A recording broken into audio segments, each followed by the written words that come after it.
في البداية يصل الطلاب الجدد إلى الأكاديمية، لكنهم يتعصبون جدا لأنهم يعتقدون أنهم سيعيشون في بيت فاخر. لكن شابو تهدئهم وتقول لهم إنهم ليسوا طلابا رسميين بعد، وعشان كده مش هيعيشوا في البيت ده. هم هيعيشوا جوه البئر اللي جنب البيت لحد ما يثبتوا نفسهم ويبقوا طلاب رسميين في الأكاديمية. بتكمل كلامها وبتعرفهم على المعلم اللي هيشرف عليهم من دلوقتي، وهو المعلم دايون. بعدها المعلم ده يظهر وبيعرف عن نفسه. كل الطلاب أول ما بيشوفوه بيفضلوا يضحكوا على شكله الغريب، بس المعلم ما كانش سهل وبيهجم على واحد من الطلاب اللي كانوا بيضحكوا عليه وبيطيره. بيقول لهم إن أي حد هيتريق على شكله هيكون مصدوم. المعلم دايون أول ما بيشوف شاو بيسأل شاو إذا كان هو ده الشخص اللي اتقال إنه يراقبه، وشاو تؤكد على كلامه وقالت له أيوة هو ده، ولازم تراقبه كويس قوي زي الطالب اللي اتضرب ده. بنروح للطلاب بعد ما دخلوا جوه البئر. دايون بيأمرهم إن كل واحد فيهم يدور على السكن بتاعه. الكل قال عنها إنها زبالة، بس الوحيد اللي بيكون شايف إن البيت بتاعه حلو هو بطل القصة شاو. والطلاب لما بيدخلوا جوه البيوت بيلاقوها بيوت وحشة جدا، موجود جواها بيوت والدنيا آخر حلاوة. شاو بيروح لصديقه باي واللي كان زعلان جدا من شكل البيت بتاعه. باي كان متعود يعيش في أماكن أوحش من البيت ده بكتير، وبيقول على طول بيقلب رومي، وفي نفسه بيقول لها أكيد هساعدك. لكن بيجيله بنت، وعشان كده باي بيروح للمعلم دايون وبيطلب منه إنه يبعت حد يصلح باب البيت اللي اتكسر. وبيحاول يفتح باب البيت بس الباب بيتكسر في إيده. هو ملوش دعوة بالموضوع، لكن المعلم بيصدمه وبيقول له إن ده مش مشكلته. بنروح بقى لآن واللي كانت بتدور على البيت بتاعها. بيخرجوا من البيت، وأول ما بيقفلوا الباب وراهم الرقم 6 اللي كان متعلق على بيت شاو بيتشال من المكان وبيتحول لرقم 9. وبيروح ينادي على شاو اللي بيقوله إنهم لازم يدوروا على خشب عشان يصلحوا باب البيت اللي هو كسره. لكن شاو بيقوله، وبعد ما شاو بيخرج من البيت مع باي، لان بتشوف رقم 6 المتشقلب وبتفتكره الرقم 9. على طول بيرجع لبيته، ولازم يرجع للبيت حالا عشان يدخل الحمام، وده لأنه بطنه وجعاه جدا. ومولان بتهاجمه والعمود ده بيتكسر وبيقع، وهناك بيشوف لان وهي بتقول لهم إن مهمتهم هتبدأ من دلوقتي. بيغمى عليه. لان بتكون هتقتله، لكنها بتغير رأيها لما بتشوف إن في أشخاص جايين للمكان عشان يشوفوا إيه سبب صوت العوال اللي جاي من البيت. على الناحية التانية لكنه بيتصدم لأنه كان متأخر عن ميعاد التدريبات بتاعة المعلم دايون.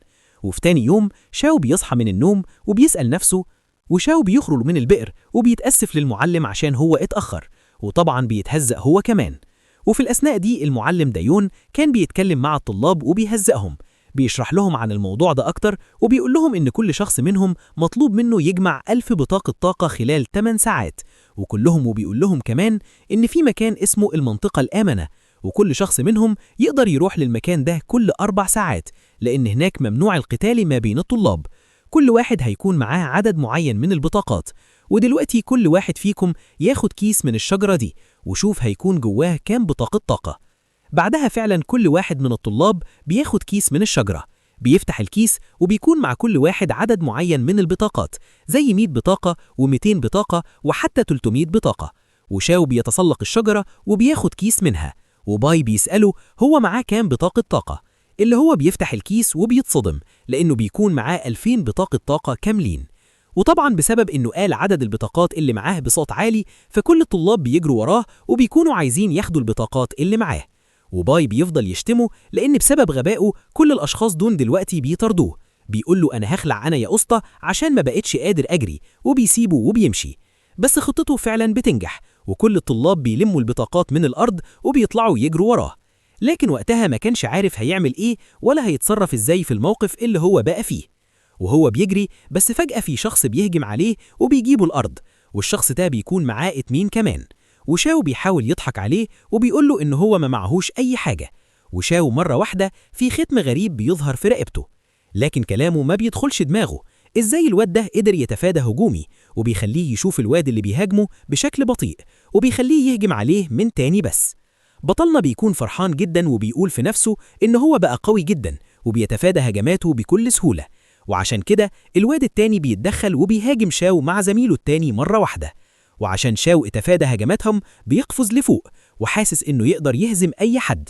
الواد ده بيحاول يستغل الموقف وبيهاجم على شاو، لكن بينط نطة عالية جدا، وده طبعا بيعصبه، وبيمسك الأوديمون واللي هنسميه هون وبيرميه لبعيد. بعدها التلاتة بيفضلوا يتريقوا على شاو وبيقولوا له يسلم البطاقات اللي معاه من غير قتال، وإلا هيخلصوا عليه. بس الأوديمون الكيوت اللي كان مع شاو بيدافع عنه. متوقعين بالكلام، شخص بيستعمل قوته وبيقدر يمسكهم عن طريق النباتات بتاعته، وبتقوله إنها هتاخد البطاقات اللي معاه هو والتلاتة دول. وبعد ما بتاخد البطاقات بتمشي من المكان، بس شاو بيتعصب جدا وبيقدر يفك نفسه، وشاو بيكون فاكرها جاية تساعده. بتشوف الاتنين اللي غراب الدم كان بيتكلم معاهم، وبيجري ورا لان عشان يستعيد البطاقات بتاعته، وبتقول لزميلها إنه يخلص عليه. وبيكونوا بيقتلوا في الطلاب بدون ذرة رحمة منهم، والواد ده بيكون عايز يهرب لكنه البنت بتشل حركته. الطلاب بيقولوا إنه حتى لو ما لقيش لان يقدر يقاتل الطلاب التانيين ويهزمهم عن طريق قوته وياخد منهم البطاقات بتاعتهم. بنروح بقى نشوفه نزل عشان يتكلم معاه، وأثناء ما هو بيتنقل على فروع الشجر بيلاقي صديقه باي، بس هم بيتكلموا وبيسمعوا صوت انفجار جاي من الغابة. بيقولوا إن هو أخيراً بقت عنده قوة كبيرة ومش عارف ده حصل إزاي. بعد ما هزموا شاغ وفرقتها وبيروحوا عشان يشوفوا إيه مصدر الانفجار ده، وبيبدأ يسحب طاقته. بيونج بيقول لهم إياكوا وتقربوا من شاو، وبيطلب منه يسيب شاو. ولما بيشوف قوة الأشخاص دول بيقولوا لان إنهم لازم يهربوا حالاً، وإلا الأشخاص دول هيخلصوا عليهم هم كمان. لكن القوة اللي عنده بتكون اختفت وإيده بتوجعه جدا. بيحدف قنابل دخانية في المكان. الواد اتعصب عليه وبيكون لسه هيضربه. ضربوا الواد واللي بيكون اسمه ساشي بيطاردهم هو والبنت اللي معاه، واللي بنعرف إن اسمها رين. وشاو وباي بيكونوا خلاص دخلوا المنطقة الآمنة. ماشي على طول بيحدف عليهم، بس رين بتفعل قوة عينيها. آخر لحظة شاو قوته بترجع له من تاني. متفجرات من اللي مش بيكون مصدق إن في حد قدر يتحرر من قدرة الشلل بتاعتها، وبيقدر يتحرك بسرعة وبيرمي عليه وابل من المتفجرات، وبيكون فاكر إنه بكده هيقدر يقتله. شاو وقتها بيطمن باي وبيقول له يخلي شاو معاه، وهو هيخلص على الاتنين دول، كأنه تعلم الانتقال الآني زي جوكو، وبيرمي المتفجرات لبعيد. بعدها بيهجم على ساشي بقوته، الحاجة السحرية قدام ساشي وبتحميه من ضربة بالعافية. بطلنا بيقع على الأرض وبيحس إنه قوته اختفت. ساشي بيضحك وبيقول له أنا دلوقتي هخلص عليك، وبيعمل قنبلة كبيرة جدا وبيطلقها على شاو، وبيقول في نفسه إنه مش هيقدر يتفادى الهجوم ده، لكن على الأقل لازم أحمي صديقي. بيجري على باي بأقصى سرعته وبيزقه، بس الأداة السحرية اللي كانت في إيد باي بتلمس جسم شاو وبتخرج منه طاقة بنفسجية، وجسمه بيمتص الأداة السحرية. والمفاجأة إن المرة دي بنشوف تنين أسطوري موجود في المكان، وبيقولوا إنه هو هيبدأ يلتهم جسم شاو. وبنعرف إن التنين ده كان مختوم جوه الأداة السحرية اللي جسم شاو امتصها. لكن في الوقت ده الكيان اللي مختوم جوه جسم شاو واللي عرفنا إنه ملك التنانين بيتكلم مع التنين ده، وبيأمره إنه يسيب شاو في حاله وإنه يلتزم بمكانة التنين. الراجل خلاص بيكون فات الأوان، والقنابل بتنفجر وعملت انفجار ضخم كل اللي في الغابة شافوه، لأن الكيان ده زي ما احنا عارفين بيكون ملك التنانين، وكل اللي هيخلص عليه العالم الواقعي. الانفجار بيكون دمر المكان بالكامل ومحدش قدر يهرب منه، وكمان المعلم بتاعه من فترة طويلة من الزمن. وملك التنانين بيقول له إنه هو دلوقتي لازم يحميه، وده أمر منه. التنين العظيم بيتواصل معاه وبيقول له إنه هو دلوقتي اندمج مع جسمه وهيديله طاقة روحية كبيرة جدا. شاو بيستغرب من الكلام وبيقول له هو أنت مين؟ حتى ساشي ورين هم كمان كانوا هغمى عليهم، وأول ما بيشوفوا اللبس اللي شاو لابسه بيعرفوا إنه زي الخاص بالتنين العظيم. فالتنين بيرد عليه وبيقول له إنه تابع ملك التنانين اللي مختوم جوه باسمه، وبيكمل كلامه وبيعرفه إن جسمه ضعيف جدا والانفجار كان خلاص هيموته، لكنه استعمل قوته وعالجه على طول. وهو ما بيعملش كده لسواد عيونه ولا حاجة، بس ملك التنانين هو اللي أمره إنه يحميه، وهو بيقول له إنه يقدر يستعمل القوة بتاعته مرة كل 12 ساعة بس، وبيفهم الوضع اللي هو بقى فيه. وأثناء ما هو كان بيتكلم مع التنين هو قدر يندمج مع التنين العظيم وخد قوته، وهدف إنهم كانوا بيسحبوا الطاقة الروحية من الطلاب عشان يشحنوا الأداة السحرية بالطاقة ويستدعوا التنين العظيم اللي كان مختوم جوه الأداة. المعلم دايون بيوصل وبيكهربهم وبيقول لهم القتال ممنوع في المنطقة الآمنة. الاتنين على طول بيتفقوا إنهم هيرجعوا بعدين وبيمشوا من المكان، واللي شافهم دلوقتي هو إنهم يمسكوه ويستردوا منه قوة التنين العظيم. المعلم بيفرح لأنه قدر يجمع 1000 بطاقة، أما شاو فكان زعلان عشان ما قدرش يجمع أي بطاقة. المعلم دايون بيتكلم على شاو وباي وبيقول لهم إن التدريب اللي خدوها النهاردة ما كانش مجرد تدريب كده وخلاص، وشكله كده هيفشل في أول تدريب له في الأكاديمية وبشكل رسمي. ومعلم دايون بيكمل كلامه وبيقول لهم معظم الطلاب بيكونوا زعلانين عشان يعرفوا لون الهالة بتاعتهم هيكون إيه، وبنعرف إن لون الهالة اللي المعلم بيتكلم عليه هو اللي بيحدد مستوى الطالب. لكل الطلاب اللي جمعوا 1000 بطاقة الباب بيتفتح ولانج بيدخل جواه اللي بتكون اللون الأسود، وأول ما بيخرج بيتم الإعلان إن لون الهالة بتاعته هو اللون الأسود، وأمه بيقول له يجرب يدخل من باب الهوية. بس التنين العظيم بيتكلم معاه وبيقول له بما إني اندمجت معاك فأنا هديلك هدية تقدر من خلالها تكسب الاختبار.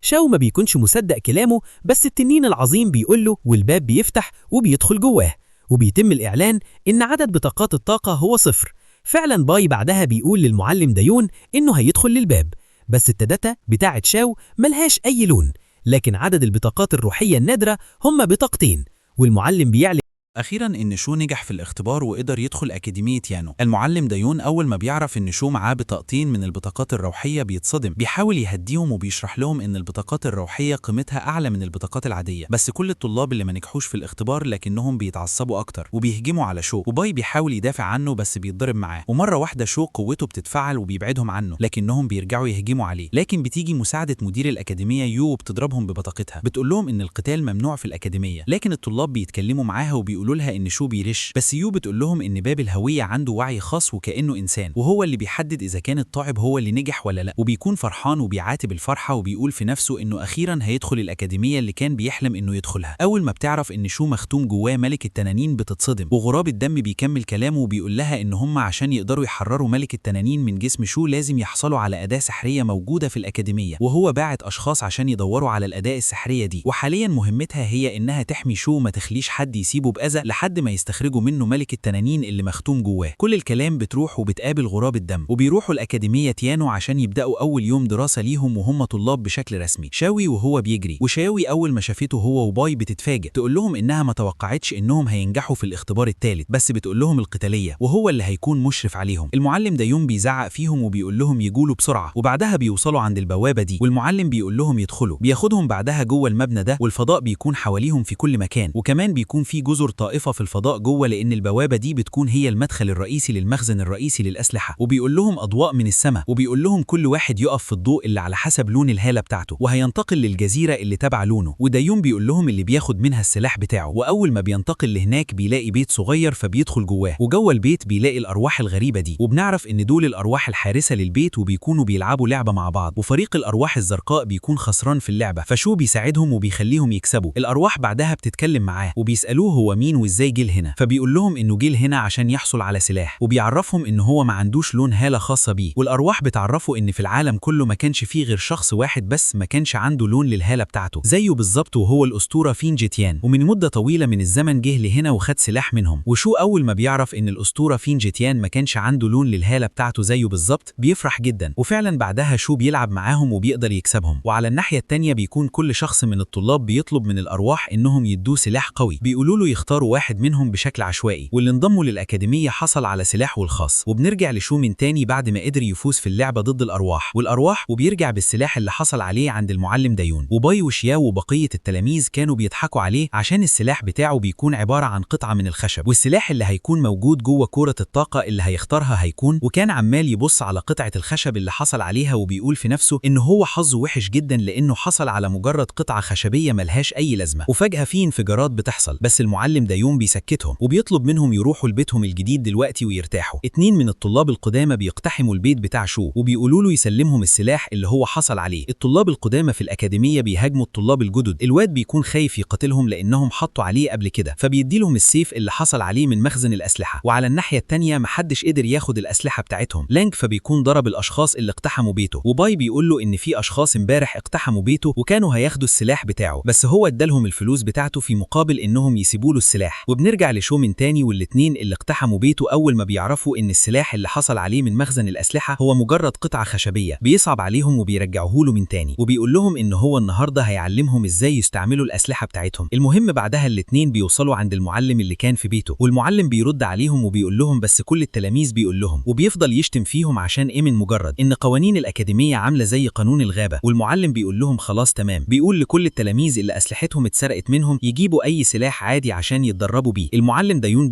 بس في يوم من الأيام المعلم دايون التلاميذ ضدهم لزلات فردية، يقوم بيجيب الاتنين دول لساحة التدريب. بيقول للتلاميذ إن الاتنين اللي معاهم دول هم زملائهم في الأكاديمية، وطبعا كانوا خايفين منهم. والتلاميذ أول ما بيشوفوا بيقف قدام سيون وبيهاجموا. وبعدها المعلم بيطلب من بيونج إنه يقتل الشخص ده واللي بيكون اسمه سيون في مزالدة فردية. وسيون بيقول للمعلم إنه عايز يختار خصومه من نفسه المرة دي وبالسيف بتاعه، بس سيون بيديهوله ولانج بيوافق، وكمان لانج توافق إنهم ياخدوا قتال ضده والمعلم بيوافق. والمفاجأة إن سيون بيختار إنه يقاتل اتنين مرة واحدة. سيون بينط لفوق وبيهاجم لانج، بس في اللحظة دي كمان بيهاجمهم الاتنين، بيتضربوا الضربات ولانج بتاعتها، وسيون ما بيكونش قادر على الاتنين لوحده لدرجة إنهم بيقدروا يجرحوه في وشه. وكل التلاميذ الجدد بيفضلوا يشجعوهم وشو باي كانوا متحمسين جدا، بس فجأة سيون بينادي على باي وشو بيقول لهم ينضموا هم كمان للقتال، وبكده هيكونوا 4 ضده لوحده. وطبعا الاتنين كانوا خايفين بعد ما شافوا قوة سيون وإزاي قدر يتصدى لهجمات لانج وقالوا لو تعاقب التلاميذ القدامى ولا لا. وفي مكان تاني بنشوف مدير الأكاديمية، وبنرجع لشو من تاني واللي كان بيقاتل سيون مع بعض. المدير بيقول لها إنها ما تعاقبهمش دلوقتي لأنهم مشغولين بحاجات تانية أهم، وحرفيا بيتضربوا بس. والاتنين التانيين وبيقول لهم إن هو ولانج هيشغلوا سيون بهجمات من نواحي مختلفة. وشو بيكون متضايق وبيقول في نفسه إن القطعة الخشبية اللي معاه ملهاش أي لازمة، وكمان القوة بتاعته بتكون اختفت. وقطعة التنين العظيم بيتكلم معاه وبيقول له إنه هيديله القوة اللي يقدر يتغلب بيها على سيون. حطتهم ولانج بيهاجموا عليهم، أما شو فباي فهم هيهاجموه على طول باي بيحدف عليه السكاكين اللي بيهاجموا على سيون من الناحيتين المختلفتين. تتفعل من تاني وبيقوم معاه وسيون بيقدر يتصدى ليها. وطلع سيون كان عنده 4 أيادي وبيكون لسه هيهجم عليه بس، وبيدي لسيون الرداء بتاعه، بس المعلم دايون بيوقفه، بيقول لهم إن التدريب انتهى النهارده وبيطلب. وبنعرف إن المعلم ده بيكون عامل مجموعة في الأكاديمية، والمجموعة بيكون اسمها مجموعة القوة المطلقة. بعدها سيون بيروح وبياخد المعلم حبة ويشتمه عشان كان هيتهزم قدام شوية مبتدئين، وسيون بيعتذر له بيقول له أرجوك سامحني والمرة الجاية أنا بوعدك إني هخلص عليهم. وبالمناسبة المعلم بيكون اسمه شانج، لكنه لما بيجي يشوفه ما بيلقاهوش، وشانج بيسأله عن حجر النيزك اللي هو قال له إنه يدور عليه. وعلى الناحية التانية تلاميذ السنة الأولى كانوا متجمعين، وده طبعا خلى المعلم شانج متعصب جدا. الفريق اللي مش هيقدر يجمع 8 أنواع مختلفة من الأعشاب الطبية هيفشل في الاختبار. مش سامعين عشان المعلمة شوقة تعمل لهم اختبار عن الأعشاب الطبية لحد ما بيبقاش حد تاني غير شو ولانج. وفعلا كل التلاميذ بيكونوا في فرق مكونة، بس في النهاية بيرضى بالأمر الواقع. وبطلنا كان خايف من لانج إنه هيعرف يجمع الأعشاب الطبية بكل سهولة من الغابة، لأنه وهو صغير كان عنده هواية جمع الأعشاب، لحد ما بتلاقي واحد منهم فوق الشجرة دي، بس مرة واحدة بتدوخ فجأة بيدور لوحده على 4 أنواع من الأعشاب، وفي الآخر يتجمعوا وإيديها بتتجرح وقلة الراحة. المهم وبعد ما الساعتين بتوع الاختبار بيخلصوا بيجي لها وبيطمن عليها وبيقول لها إنه هو يعالج الجرح بتاعها، وبيمضغ العشبة دي وبيحطها. شاو بتقول لها إن العشبة دي ملهاش أي فايدة. كل التلاميذ بيرجعوا عند المعلمة شاو، وشاو بتبص على الأعشاب اللي كل فريق جمعها، بس في الوقت ده شو بيظهر وبيكون جايب معاه كيس كبير من الأعشاب الطبية وبيديه للمعلمة شاو. مفيش أي لازمة وكان لازم تجمع. شو بيكون فرحان جدا وبيقول للانج، وأول ما المعلمة شافت الأعشاب الموجودة في الكيس بتقوله بعد ما الاختبار خلص هو قال لها تعتمد عليه. لما بيروح عشان يشوف هو فيه إيه كان ماشي وزعلان عشان شو نجح في الاختبار وجاب درجات أعلى منه، بس شو ما كانش فاهم حاجة وقال له إنه ما سرقش حاجة منه، وعشان كده سيون بيضربه. بيلاقي سيون وأصحابه ماسكين شو مش راضيين يسيبوه، وسيون بيوافق وبيقول له خلاص تمام. بيقول له إنه هو مش هيحله غير لما يخرج الحجر اللي سرقه، وبيقول له تمام، لكن لو أنا اللي فزت فأنا هعمل فيه كل اللي أنا عايزه. وبيقول له جاب المعلمة شاو للمكان، لكن لو أنا اللي فزت فأنا هاخد البيت بتاعك اللي موجود في الأكاديمية. بيقدروا يستخدموا كل قوتهم بس محدش فيهم يقتل التاني، هم هيتقتلوا. وبتقول لهم إنها بس شو بيهرب وبسبب اللي عمله ده، وبتعلن بداية القتال ما بينهم، وبيفضل يهاجموا وشو بيتفادى. كل اللي كانوا بيتفرجوا على القتال بيتفاجئوا من قوته وكمان يوقفها، وبيقولوا إنه دلوقتي أخيرا يقدر يتحكم في القوة بتاعته زي ما هو عايز. وفي الوقت ده سيون بيكون متعصب جدا وبيهجم على شو اللي في البداية بيكون شو ما حصلوش أي حاجة، فاكر إنه قدر يهزم شو أخيرا. لكن لون وقتها بيقول في نفسه إن شو اتصدى لأقوى هجوم عنده، وبيكون مش عارف هيعمل معاه إيه، سبب إن في درع من الطاقة موجود حواليه بيضرب الأرض وبيعمل عفرة في المكان. وعلى طول بس بياخد باله من الذيل شو لابسه، بيقول له وريني كده بقى هتستعمل قوة السلاح بتاعك إزاي. بيلف من ورا شو فهو كان فاز في المعركة ولا لسه، لكن الذيل مرة واحدة بيخرج منه كهرباء وبتكهرب سيون